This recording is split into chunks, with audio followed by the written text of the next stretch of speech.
Well, Rajdeep, what has happened is that for the last 48 hours or so, we are on the job for evacuation and awareness drives. And I must compliment the state governments of Tamil Nadu and Pondicherry. They have also done a stellar job. And in combination, more than 1 lakh people now, as per report last received, more than 1 lakh people have been evacuated in Tamil Nadu itself. And more than 2,000 to 5,000 have been evacuated in Pondicherry. And the evacuation goes on because we have some lead time till the landing happens, which will be probably in the small hours of the night. And as you have already said, 25 teams of NDRF are on the job and they are working around the clock. You know, you have now almost perfected an standard operating drill with cyclones. We had Amphan in Kolkata, then we had the cyclone that just about bypassed Mumbai earlier this year, and now of course, Cyclone Nivar. Is there a standard operating procedure now, or do you have to treat every cyclone very differently in terms of how you spread out your teams? Yes and no, because every cyclone in even the meteorological terms is a unique cyclone. I mean, this cyclone itself, Nivar, is a very unique and tricky cyclone, because we must remember that because of some geographical forces, the cyclone has transformed from deep depression to severe cyclone to very severe very quickly in a matter of few hours. But then, yes, there are some threshold procedures which are standard, and evacuation is very important one among them, and also the awareness drives well in time so that people are cajoled, convinced, because we must all remember that it's the poor people who are affected the most, and it is not very easy to leave your property and go. So that is a tough call, but I think the Tamil Nadu administration and the Pondicherry administration have done a wonderful job, as I say. What's your biggest challenge that you're facing? The cyclone likely to make a landfall after midnight. Does that make things more difficult if the landfall takes place in the dark of the night? Yes, of course. You know, we really have to plan now to wrap up all our preparations by probably dinner time tonight, or maybe by midnight tonight, because we cannot really wait for the small hours of the morning. 2 a.m. and 3 a.m. is just not on. So everything has to be wrapped up, and so that people can go and rest in the safe houses and the safer cyclone shelters. And then if there is still some X factor that happens, we are prepared for it. So that's why I have asked my troops to wrap up the work and get some rest, because it may be a very early start tomorrow, and we may have to be hitting the ground running even as the wind picks up. So that's a tough call, and it does make things difficult when the landfall happens in the dark. One final question: how many members do you actually have on the ground at the moment, and are they spread across all the three states, presumably Andhra, Puducherry and Tamil Nadu? Or is the focus on Tamil Nadu? Yes, certainly the focus is on Tamil Nadu plus Pondicherry, because that is where the cyclone is going to impact. And in Tamil Nadu also, it is about 7 to 8 coastal districts of northeastern Tamil Nadu, which is abutting Chennai, and of course Pondicherry, the whole area. So it is a population of about a few crores or 1.5 crores or so. But it is the coastal villages which will be the affected areas, and that is where we are concentrating. Okay. Mr. Pradhan, to you and your team, you have a tough night ahead. Thank you so much for joining us, and we'll of course keep coming back to you for updates. I wish you and your team all safety, and thank you very much for the work that your team is doing on the ground. Thanks very much for joining me here. Thank you.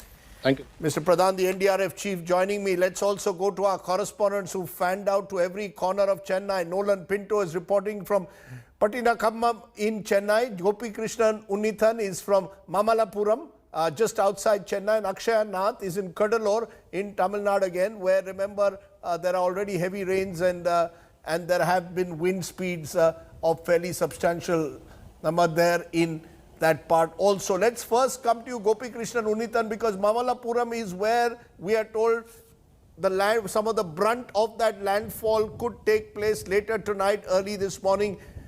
Has the entire area around where you are been evacuated? Well, Rajdeep, it's actually really interesting to note that the situation is quite normal here at the moment, because even I was surprised to see that just a while back when I was speaking to our colleagues, there was a power outage here and we were assuming that was a precautionary measure taken by the local administration. But over the last 1 hour, the wind speed has been quite low, or I may say it just been around minimum or below minimum range, and that could be one reason now they have restored the power in the streets of Mahabalipuram. And there hasn't been a large-scale evacuation in the area because most of the houses here are actually properly built houses a little far from the coastline. So only those houses and people who were living dangerously close to the coastline were actually evacuated. And these vehicles that you see on your screens right now are actually the vehicles of the local administration, which is here on standby. They are just roaming around the streets to ensure that there are no trees that has uprooted, and if there is any such issue, they will have to press on to their jobs very quickly. So there are multiple teams deployed across the town of Mamallapuram. And also remember, this is one area where there could be a huge influence when this particular cyclone makes its landfall around 1 o'clock or 2 o'clock early morning tomorrow. Nolan Pinto, you're in Chennai, where we are told already there have been power cuts since this evening, perhaps in some cases as a precautionary measure as well. What is the situation at the moment? Are the wind speeds relatively normal? Well, Rajdeep, certain areas they've actually done that in order to keep the people, the citizens of Chennai safe. But where we are as of now, it's just pretty normal. It is drizzling, but the wind speeds, well, that has picked up. Rajdeep, it's like this. If you head towards the beaches, the Marina Beach and the areas around there, you won't be able to stand over there. It's that bad. You sit in your car starts to move. But when you come into Chennai city as such, it's drizzling, it starts to rain, it stops. The wind speeds over here are pretty high, but not that much that would actually scare people.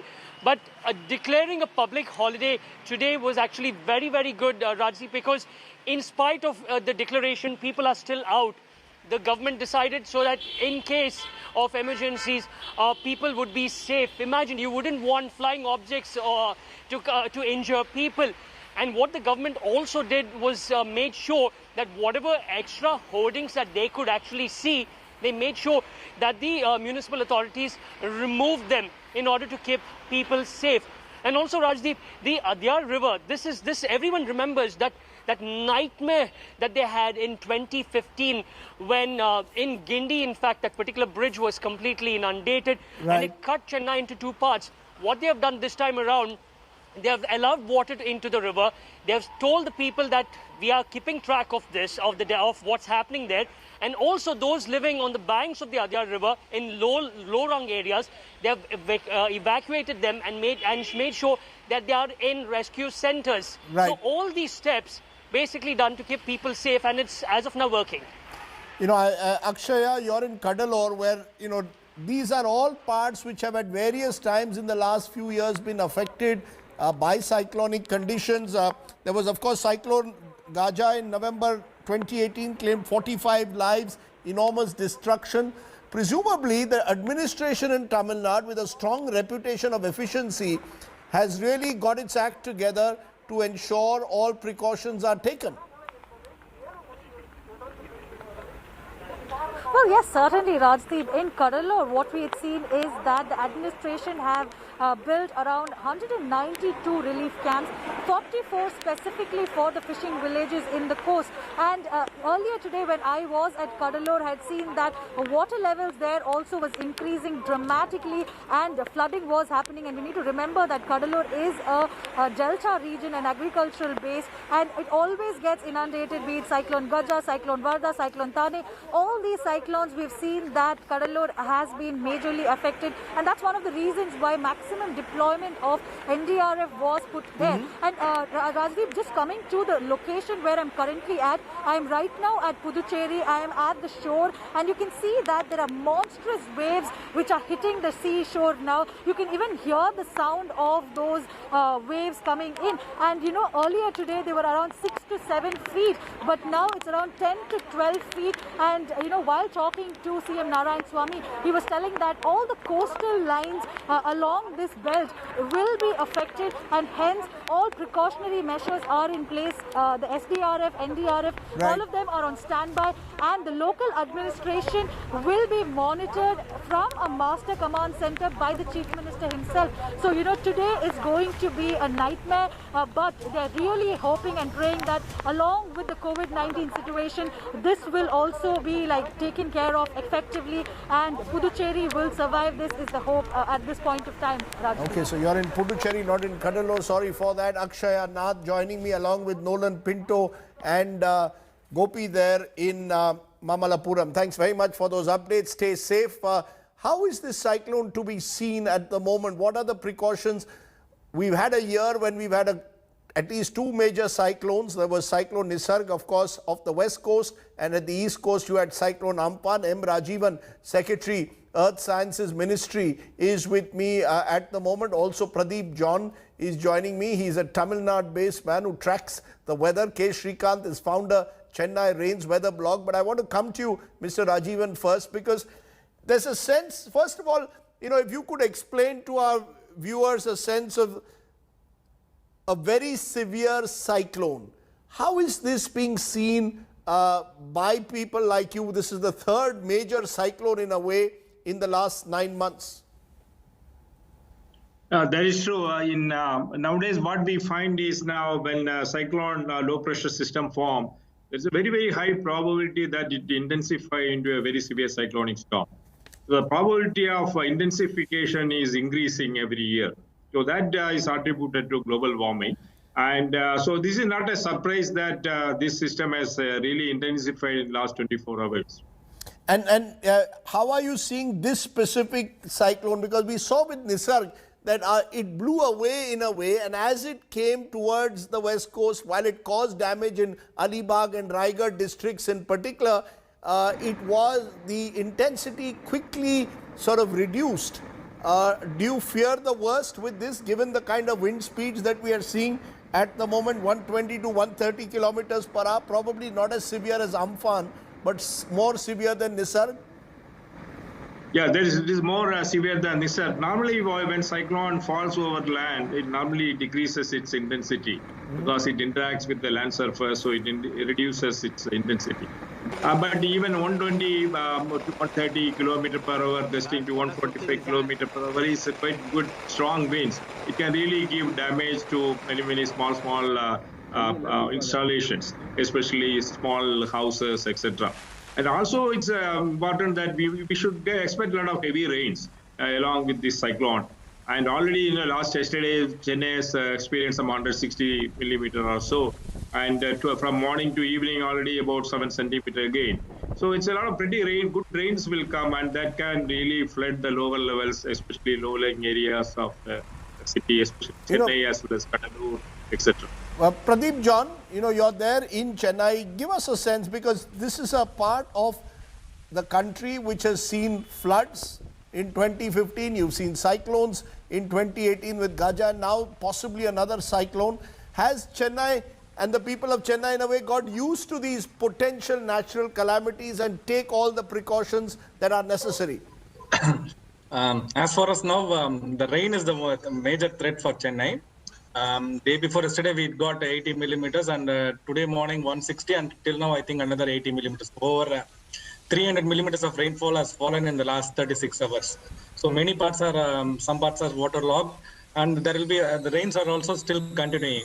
So once the rains stop, the water can start receding. So we are expecting the rains to continue till tomorrow morning, and then after then, step by step, the rains are expected to reduce. So winds are not the major threat as of now. Still, once the cyclone crosses land, Chennai is expected to fall in the southeast quadrant of the winds. So once it travels inland, we might tomorrow morning see some gusty winds also. And unlike 2016 and 2018, when Cyclone Varda hit Chennai, and 2018 when Cyclone Gaja crashed into Delta, it was during the drought period. So there's not much soil saturation. But right now, Chennai has got very good rain. So even a gusty winds of 80 kilometers, 70 kilometers might uproot a large number of trees also. In fact, that's exactly what I was going to ask Pradeep John as well. Pradeep, the fact is that we've seen in recent times trees in particular across our metros being affected. Nisarg did cause minimal damage to life, but a number of trees were uprooted. Pradeep, is that a concern there in Tamil Nadu, in Chennai at the moment, that the fragile ecosystem could well be hit by a cyclone of this magnitude? Yes, unlike Gaja and or Thane in 2011 or Varda in 2016, it all went into the populated areas. So this cyclone, I think, is expected to cross a little bit between above Pondicherry, between Marakanam and Kalpakam area, somewhere near the Cheyur Alampare belt. So which is not so densely populated or a metropolitan city. So the impact cannot be compared to an urban situation. But still, as you rightly said, there may be, these parts have been getting incessant rains for the last 36 hours. So the uprooting of trees and might be the biggest problem, I guess. Mr. Rajivan, our administration, we asked this to the NDRF as well. Is there a standard operating protocol that is now fully in place? To that extent, are we as a country much better prepared to deal with cyclonic conditions than we were, let's say, even 10 years ago? Yeah, compared to the last 10 years ago, and now we have very, very standard SOPs and protocols for issuing warnings, and also taking actions by the state governments as well as by the central government. We have good collaboration especially with the NDRF, NDMA, and also state disaster management authorities and state governments. So we have standard protocols we have perfected now as far as the cyclone is concerned. And as you may appreciate that India has one of the best forecasting capability for tropical cyclones in the world, which is well recognized by even organizations like United Nations. And Pradeep, presumably all of you are in for a very long night, so our thoughts are with you all. Have you and others issued periodic warnings? Are you all using communication networks? I know radio has been very effective in the past. Are you using this to spread the word and ensuring full evacuation from all the low-lying areas or potentially hazardous areas along the coastline? Unlike Gaja, where the mean sea level is on par with that Vedaranam, and so it's a very sensitive location. But the good news here is that Chennai is a little bit in the plus side. So the storm surge impact might not be as strong like compared to the Gaja, where the waves have come well inside the land. So we may not see such kind of situation here. Still, there will be a good, whenever a cyclone crosses, the northern side will see the storm surge. So we might see that entire the ECR coast to Chennai city, there might be a good storm. So people are well aware of this. There is also a public holiday announced. So not much people are roaming night. And one more good news is the cyclone is going to cross at night. So not much people, as I said, the uprooting of trees and falling over vehicles or those passerbys. So this might cause the most number of deaths. So that kind of scenario might not happen. And those people who are in a vulnerable location, if they have gone to the cyclone shelters, I think without much casualties, we can go through the Nivar cyclone. Well, as I said, if there is one state which has now mastered the art, along with Odisha, of dealing with cyclonic conditions, it is Tamil Nadu, an administration that has developed an element of expertise in dealing with these situations in the past. So we wish everyone there along the coastline in Chennai and other parts have a very safe night, stay indoors, and let's hope that the cyclone causes minimal damage. Thank you all very much for joining me there from Chennai and other parts. We'll keep, of course, tracking the progress of the cyclone at the moment. Let's turn from there to our big political story today.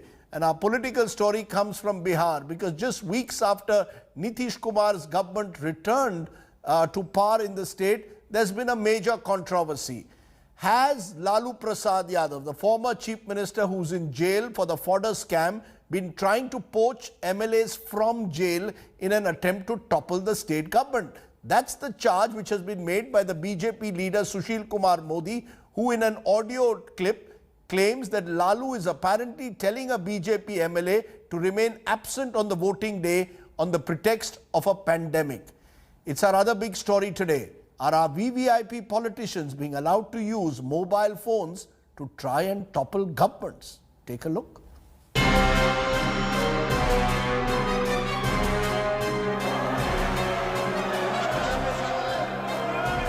Political slugfest in Bihar over an alleged poaching audio. Released by Sushil Modi. The audio purportedly has voice of RJD Supremo Lalu Prasad Yadav. Allegedly dialing from jail and offering ministerial berth to BJP MLA Lalan Singh to skip Speaker's election.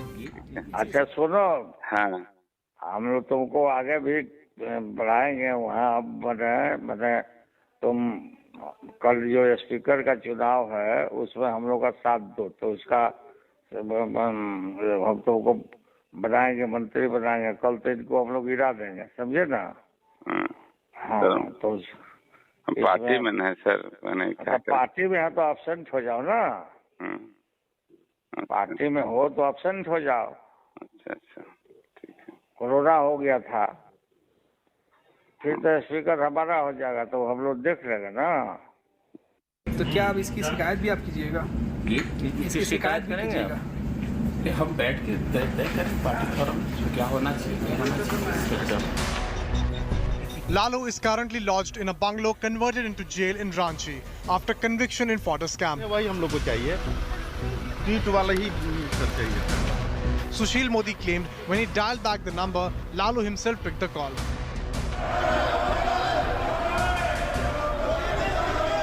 Amid a fiery assembly seating, the unverified tape unleashed a big war of words, with the BJP accusing Lalu of misusing jail facilities to indulge in horse trading after RJD's poll loss. अगर हमने audio को लिया है, direct बात हुई है तो निश्चित रूप से ये फोन से बात। सुशील मोदी ने भी कहा है कि उनकी भी बातचीत हुई है उनसे सीधे लालू यादव से। देखिए, जो डायरेक्ट जब हमारे नेता ही माननीय सुशील जी ने डायरेक्ट जब बात किया है तो फिर उससे क्या आप कह सकते हैं? आरजेडी के विधायक इसे बता रहे डॉक्टर्ड है, फर्जी नहीं, ऐसा कुछ नहीं। हमने तो शुरू में कहा जनादेश की चोरी हुई, ये तो आपके सामने आसन के सामने चोरी हुई। The RJD called the tape fabricated and result of Sushil Modi's frustration at losing the Deputy Chief Minister's post. जब स्पीकर का चुनाव चल रहा है तो भी चोरी की जा रही है और खुलेआम चोरी की जा रही है। कई ऐसे फर्जी वोटर्स को फर्जी एमएलए बना करके पीछे लोगों को बैठाया गया है। इसलिए हम लोग जो है इसका विरोध कर रहे हैं कि कानून से चलेगा, नियम से चलेगा सदन या बेईमानी से चलेगा। Is RJD Supremo Lalu Prasad pulling the strings from a jail in Jharkhand where his party RJD is in power along with JMM and Congress? Or is the BJP out to discredit any possible challenge from his son Tejasvi Yadav? With camera person Deepak Kumar, this is Rohit Singh in Patna for India Today. So is Lalu Prasad trying to stage a coup from jail in Bihar? That's the big question I want to raise. Joining me now, Chitranjan Gagan, General Secretary, Spokesperson RJD, Dr. Sunil Singh, Spokesperson JDU, and Yashovardhan Azad, Senior IPS Officer. Appreciate your joining us. Yashovardhan Azad, to you first before I come to the politicians. Are you surprised when you heard that there is a possibility that Lalu Prasad Yadav was using a mobile phone to connect with MLAs in Bihar and try to get them to switch sides? Is it unusual for a senior VVIP politician to get access to a mobile phone so easily in jail? No, it's not unusual at all. In fact, why blame Lalu Yadav? He's just using the facilities provided, which he has access. In fact, if you remember the cases of Sashikala or Mr. Amar Singh or Subrata Roy, there are so many of these who have been given the kind of facilities which a normal prisoner can never dream of. In fact, Rajdeep, it's not only the politicians, the people who have the money, you know about Manu Sharma, there are cases, there are Unitec officials who are getting such privileges in jails that even Supreme Court reprimanded Tihar jail. Now, mobile phones are not at all allowed in any jail manual, but there is certain talk time given. And in Tihar, for example, high security prison, the convicted prisoners are given some talk time.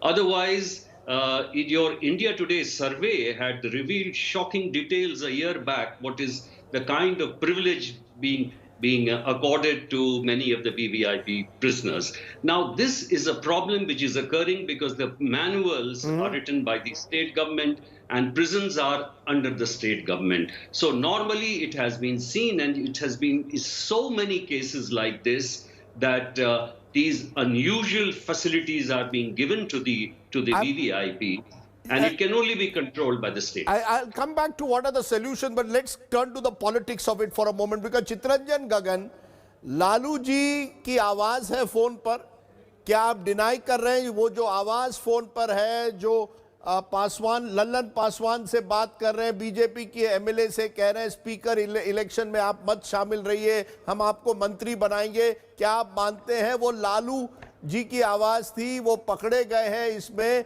और जो वो कर रहे हैं वो बिल्कुल गलत है? जेल में बैठ के आप फोन का इस्तेमाल करके सरकार गिराने की साजिश कर रहे हैं।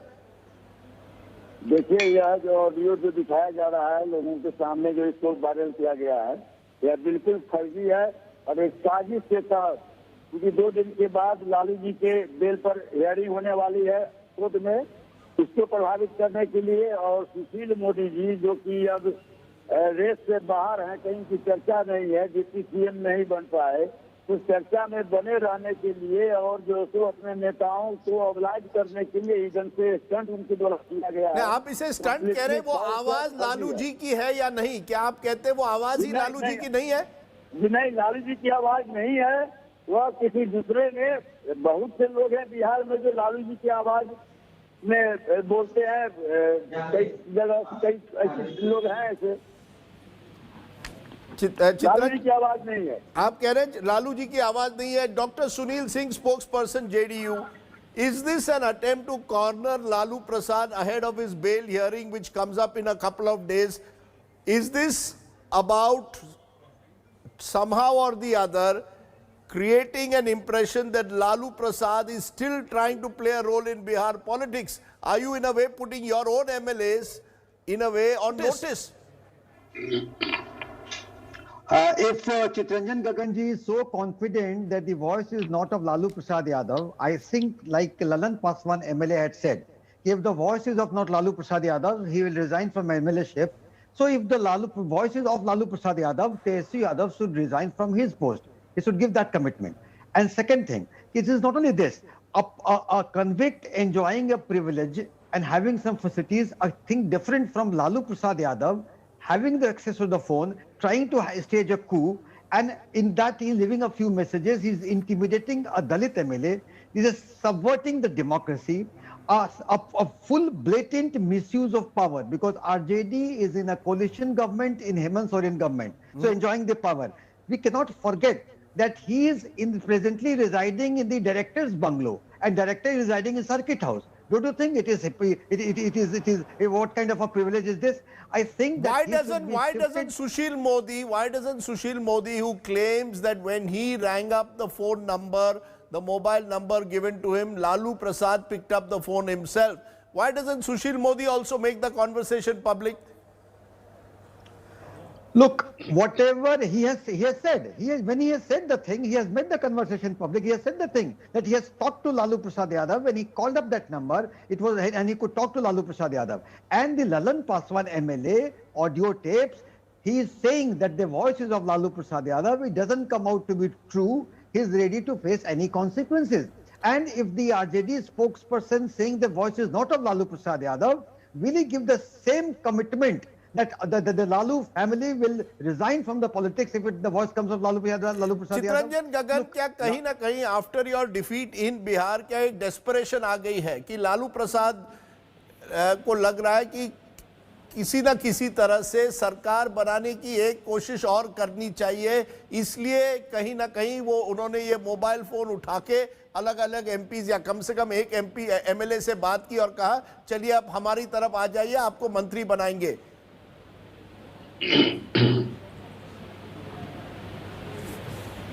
चित्रंजन गगन जी, क्या आप मानते हैं कि नहीं कि एक डेस्परेशन आ गई है, एक हताशा थी, एक डेस्परेशन अब है?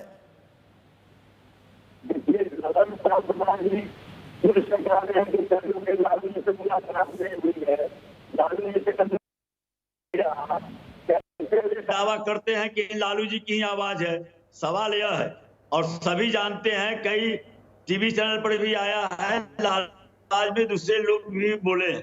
अब ये लोग कहते हैं कि हाँ, अगर जांच में अगर सही पाया जाता है तो तेजस्वी जी इस्तीफा दें।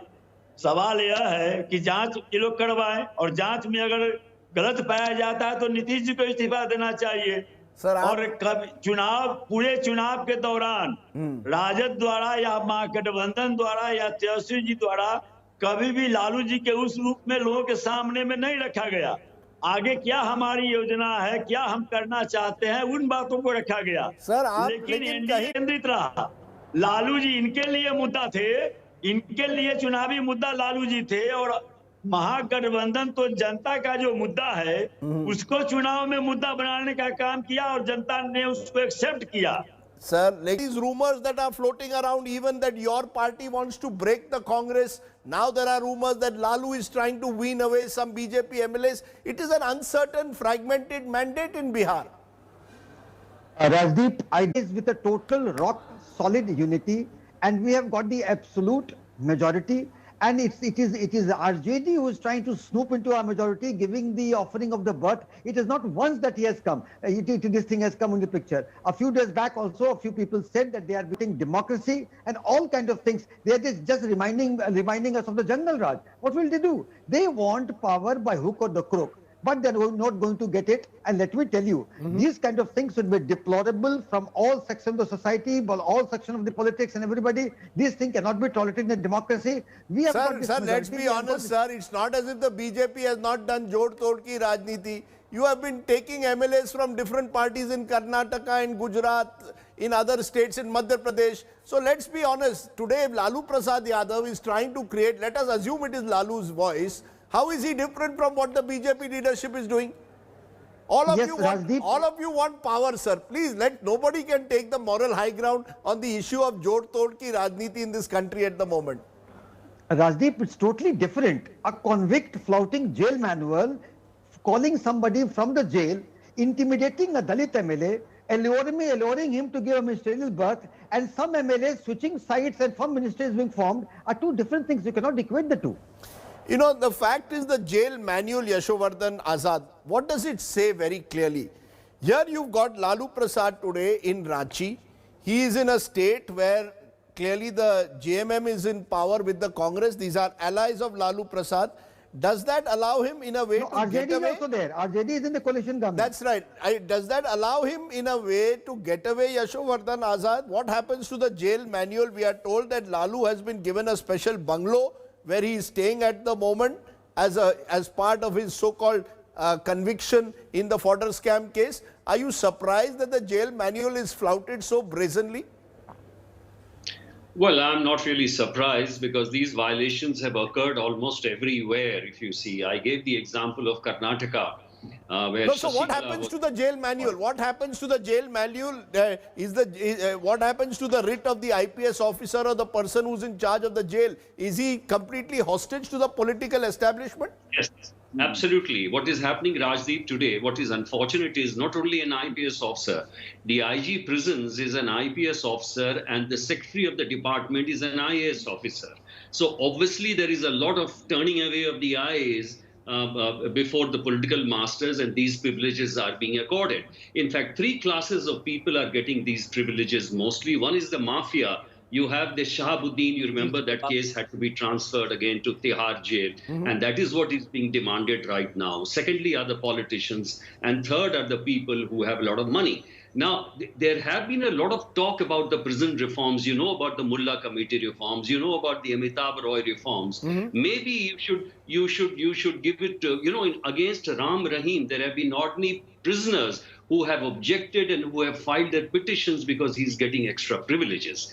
In UP, for example, there has been some development where they have made the use of mobile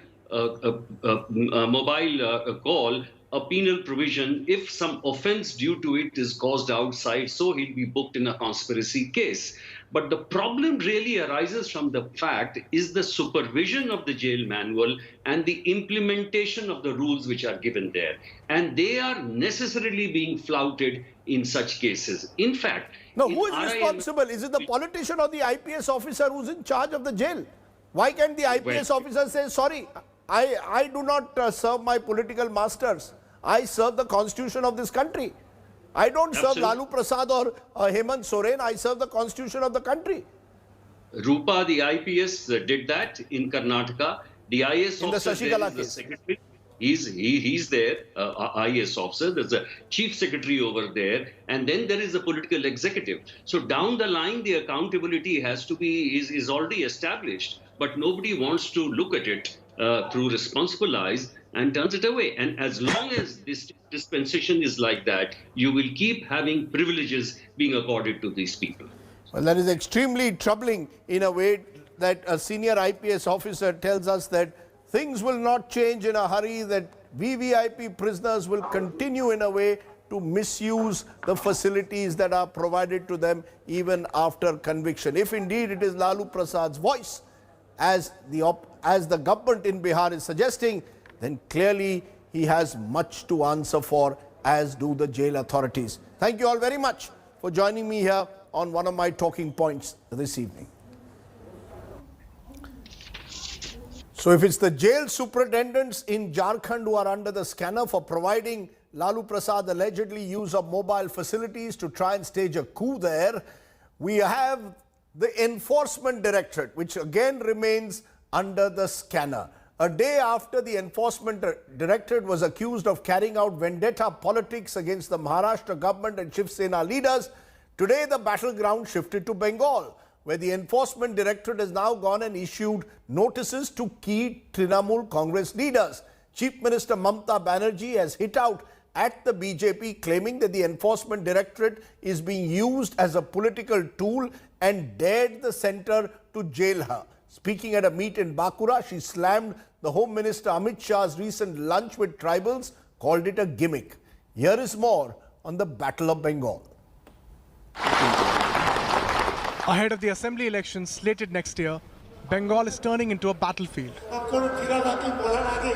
A day after raids on a Shiv Sena MLA in Maharashtra, the Enforcement Directorate has cracked the whip on 3 TMC leaders: Bengal Minister Farid Hakim, former Bengal Minister Madan Mitra, and TMC MP Prasoon Banerjee. Adding fuel to the fire, the BJP claimed half of TMC leaders will soon go to jail. बहुत सारे भ्रष्टाचार में ये सब involve है, आगे आप देखते जाइए, बहुत सारे आधे मंत्री इनके भ्रष्टाचार के आरोप में अंदर जाने वाले हैं। देखो এটা ওদের পার্ট অফ দ্য গেম, আমরাও গেম হিসেবে নিচ্ছি। এটা পার্ট অফ দ্য গেম, ওরা এইভাবে আমাদের হ্যারাস করবে। রাজনৈতিক লড়াই যখন পারে না তখন এগুলো করবে, আমরা কি ভয় পাচ্ছি না। With hordes of BJP leaders making a beeline into West Bengal to attack the Trinamool Congress, Mamata Banerjee has now decided to take the baton herself, launching a scathing attack against Home Minister Amit Shah right at the very place where the Home Minister visited just a few days back in West Bengal. Starting her attack from Bakura, Mamata Banerjee has now made it clear that the Trinamool Congress is also fully geared up for this mega Bengal showdown. Bengal Chief Minister Mamata Banerjee fighting the toughest challenge after assuming power, lashed out against Amit Shah in BJP's bastion Bankura. She mocked the Home Minister's recent lunch at a tribal home in Bankura. স্বরাষ্ট্রমন্ত্রী এখানে এসে বাইরে থেকে রান্না করা খাবার নিয়ে এসে থাকছেন 5 স্টার হোটেলে, নিয়ে আসছেন বাসমতি চাল পোস্তর বড়া, আর বেচারা আমার তপশিলি মা বোনেদের প্রতারণা করছে, চিট করছে। Amit Shah on his recent visit had targeted Mamata's rule. विगत 2.5 साल के अंदर भारतीय जनता पार्टी के 100 से ज्यादा कार्यकर्ताओं की हत्या हुई है। मैं बंगाल के मुख्यमंत्री को कहना चाहती हूं कि आप इस पर एक व्हाइट पेपर निकालना चाहेंगे। आपको आश्चर्य होगा, अधिकांश केसों के अंदर अरेस्ट ही नहीं हुई है, चार्जशीट ही नहीं हुई है। इस प्रकार का शासन बंगाल का भला नहीं कर सकता। With the political temperature soaring in Bengal, the country is set to witness the fiercest election in recent times. Both BJP and TMC will not leave any weapon in their armory unused in this fight of the decade. With Indrajit Kundu in Kolkata, Bureau Report, India Today. Let's take a break at this point. When we return, we'll have a tribute to Someone who was once one of the most powerful politicians in the country remained Sonia Gandhi's top aide till the very end. Ahmed Patel passes away after suffering from post-COVID complications. More on just why Ahmed Patel was so indispensable to the Congress. That's when we return.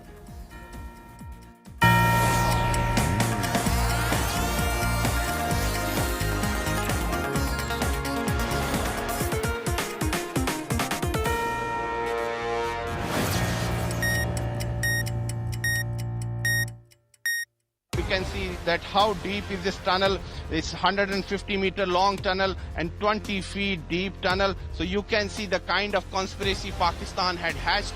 But our brave security forces have foiled the nefarious designs of Pakistan and terrorists. With video journalist Neeraj Kumar, this is Sunil Bhatt reporting from the international border in Jammu Samba sector for India Today. Grounded in journalism, on the ground reporting, only on India Today TV. Festive season has passed, and that perhaps to be a key reason why skyrocketing of the COVID cases in the national capital, and that perhaps now where the Delhi government is mulling to send a proposal to the centre government seeking partial ban on these markets if the violations of safety norms continues. Reporting from Karol Bagh Main Market with Satya Ashutosh Mishra. People have started stepping out in large numbers without maintaining social distancing. The numbers are also rapidly rising. Experts are now questioning the need for these citizens to step out without a vaccine. This is Aishwarya Paliwal reporting for India Today with camera person Ashwini Helen. Grounded in journalism, on the ground reporting, only on India Today TV. For more news and updates, log on to indiatoday.in or download our app now.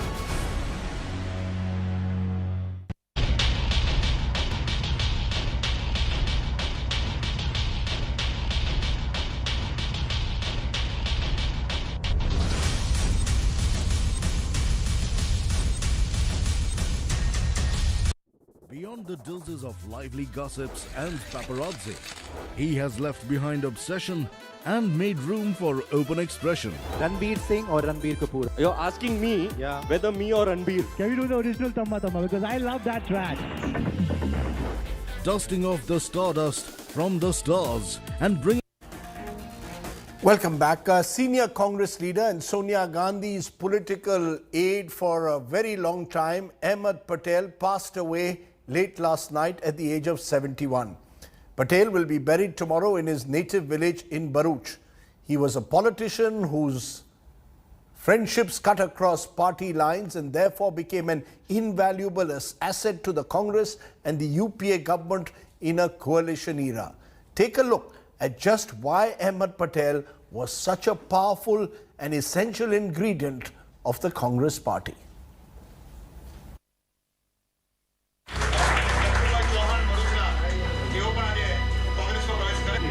He was a formidable man. Now he is no more. His house in New Delhi's Power Courtyard had no nameplate. His WhatsApp profile had no DP. He needed no introduction in the corridors of politics. At different times over the last half a century, he was himself a center radiating power behind the power. But today, he's no more. Master strategist of the Congress party, he was a person known to multitask at several levels and across party lines. For his connections, he had more than one mobile connection. But there was one number and one handset that was sacrosanct. He used this exclusively to communicate with Sonia Gandhi. Neither his family nor anybody else knew the number that only he had. Today, that number has gone silent, for he will communicate no more. When we were in power, he never wanted anything. When we were all out of power, he always struggled to keep the Congress party together. And such people will be remembered. And we cannot imagine that he has gone away from us. From Bharuch, Gujarat, he came, ceding his loyalty to Indira Gandhi. It was 1977 and the Congress was on a rout after the debacle of emergency. 28-year-old Ahmed Patel won his first Lok Sabha election on a Congress ticket. This when party leaders were either deserting ship or were miserably failing the test of faith at the ballots.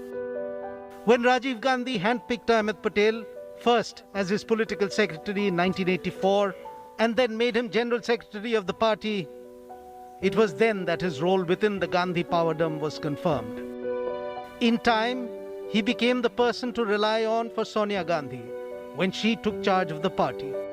He was the principal troubleshooter whenever it came to dealing with petulant allies or wayward party colleagues. A late-night phone call or a quiet word in the ear from AP was enough to get things done. It is still difficult to believe that we have lost Ahmed Bhai, as I used to call him, AP as some others called him. He was a dedicated party worker above anything.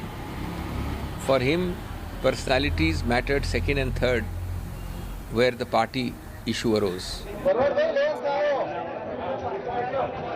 Ahmed Patel won the Bharuch Lok Sabha seat 3 times between 1977 and 1989. He had been a member of the Rajya Sabha since 1993. But Ahmed Patel shunned the limelight as political leaders seldom do. He was behind many ministerial appointments, but he himself never became one. He preferred working from behind the scenes. His interviews were rare, his bites on TV rarer still.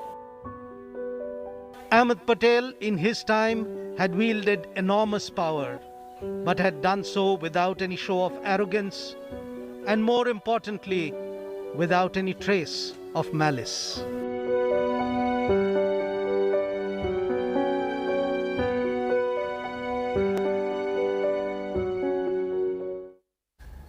And you can log on to our website indiatoday.com if you want to know more about the life and times of Ahmed Patel. Let's move on from there to our good news today story. It comes from Nanded in Maharashtra, where the son of a street vendor has cleared the medical entrance exam. Take a look at this report.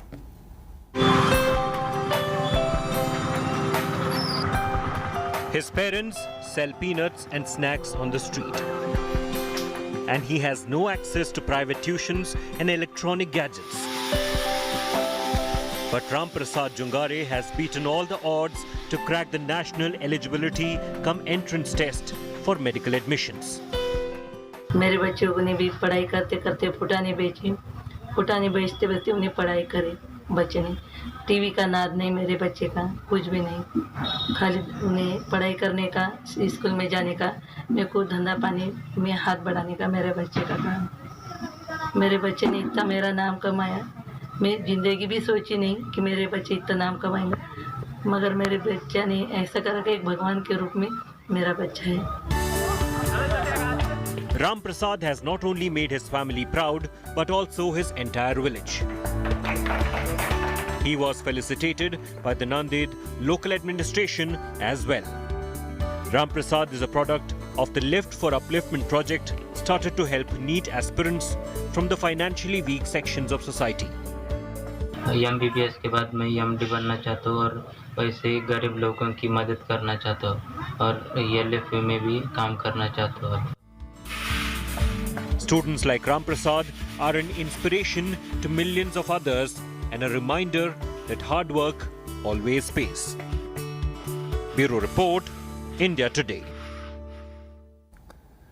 And may there be many more Ram Prasads out there. It's a classic story of upward mobility. We wish him all the very best. It's been our good news today's story. Let's move on to our image of the day tonight. The police took out a peace march in Hyderabad, which is facing civic polls next week that have become very confrontational. The BJP is taking a lot in that poll against the TRS, and Asauddin Owaisi also hoping to hold on to his fortress. Clearly, Hyderabad in the next few days is going to be the heart of another political battle. Let's leave it there. Thanks for watching. Bye for now.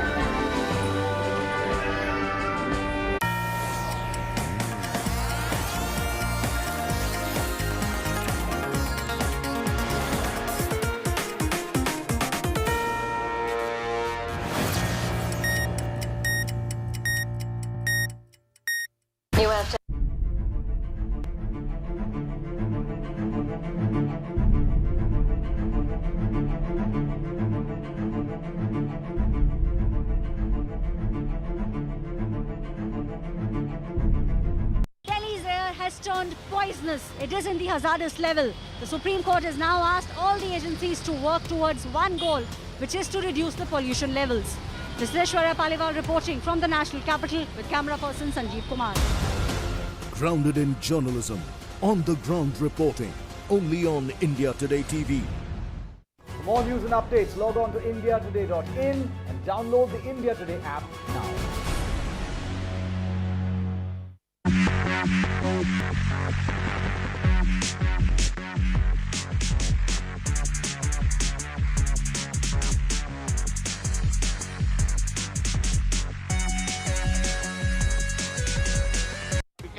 That how deep is this tunnel? It's 150-meter long tunnel and 20 feet deep tunnel. So you can see the kind of conspiracy Pakistan had hatched. But our brave security forces have foiled the nefarious designs of Pakistan and terrorists. With video journalist Neeraj Kumar, this is Sunil Bhatt reporting from the international border in Jammu Samba sector for India Today. Grounded in journalism, on the ground reporting, only on India Today TV. Festive season has passed, and that perhaps to be a key reason why skyrocketing of the COVID cases in the national capital, and that perhaps now where the Delhi government is mulling to send a proposal to the centre government seeking partial ban on these markets if the violations of safety norms continues. Reporting from Karol Bagh main market with Satyal Ashutosh Mishra. People have started stepping out in large numbers without maintaining social distancing. The numbers are also rapidly rising. Experts are now questioning the need for these citizens to step out without a vaccine. This is Aishwarya Paliwal reporting for India Today with camera person Ashwini Helen. Grounded in journalism, on the ground reporting, only. For more news and updates, log on to indiatoday.in or download our app now.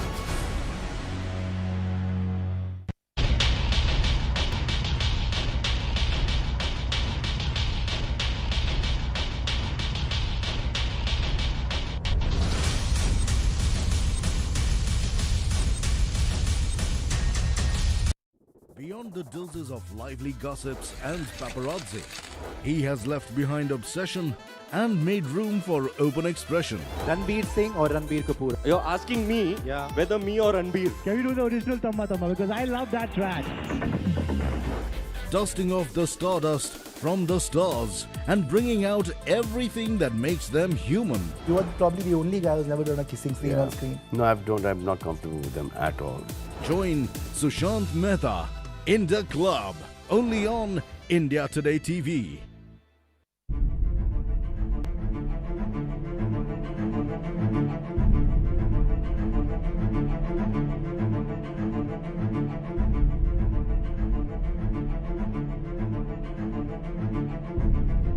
Delhi's air has turned poisonous. It is in the hazardous level. The Supreme Court has now asked all the agencies to work towards one goal, which is to reduce the pollution levels. This is Aishwarya Paliwal reporting from the national capital with camera person Sanjeev Kumar. Grounded in journalism, on the ground reporting, only on India Today TV. For more news and updates, log on to indiatoday.in and download the India Today app now.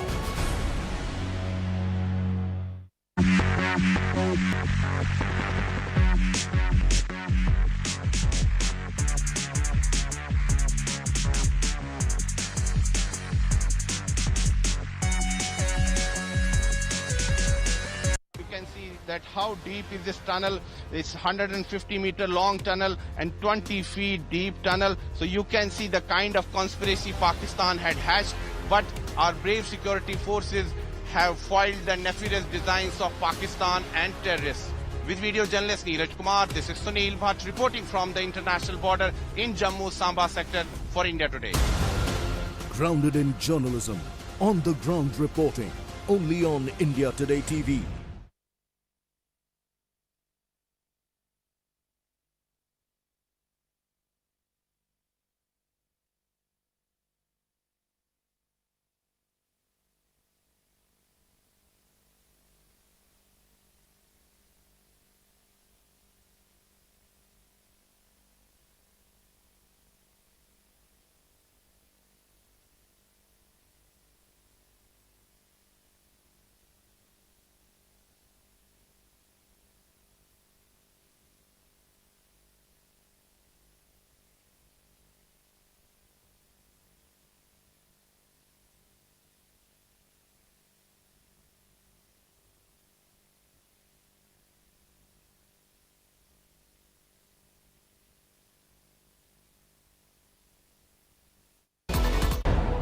Co-presented by JK Tyre Ranger Series. Co-powered by Tata Consultancy Services, transforming India. In association with Delta, powering green energy. Bank of Baroda, hum kare mumkin.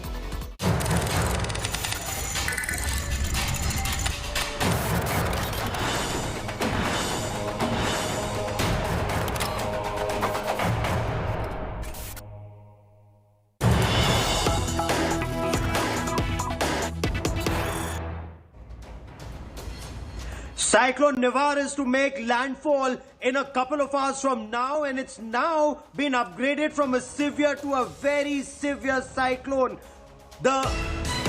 More than 1 lakh people have now been evacuated across Tamil Nadu, but both in Tamil Nadu and in Puducherry, people are being evacuated. They're being taken to safety. As of now, there are 25 teams of the National Disaster Response Force who've been deployed, and the DG of NDRF has spoken exclusively to India Today. He's given us details about how additional teams have been rushed to various places to deal with any eventuality. Remember, the task of the NDRF and also of those who've been evacuated becomes extremely difficult at this point of time because one, there's a very severe cyclone that's expected to make landfall in a couple of hours from now. Two, it's Corona time, and shifting more than 1 lakh people and keeping them in schools or community centers or hospitals, especially when it's pouring in that area, and to follow COVID protocols is extremely, extremely difficult. But let me get you more on that story. But first, as always, let's get started with the headlines on India First.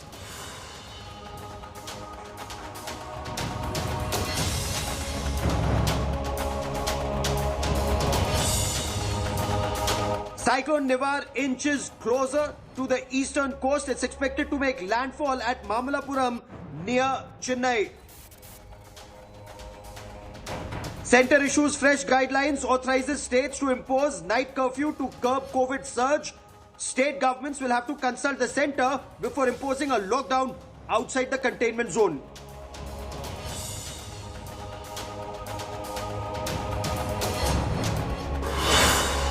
Politics erupts after BJP releases an audio clip of Lalu Prasad Yadav allegedly trying to poach a BJP MLA from jail. The RJD calls the charges baseless.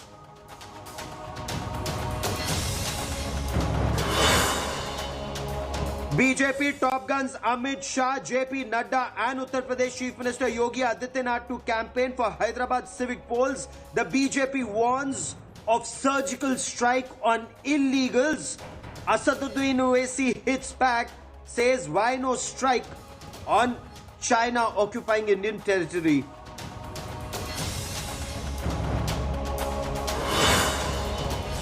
Congress chief strategist, troubleshooter and Sonia Gandhi's top aide Ahmed Patel passes away after multiple organ failure. President Ramnath Kovind, Prime Minister Narendra Modi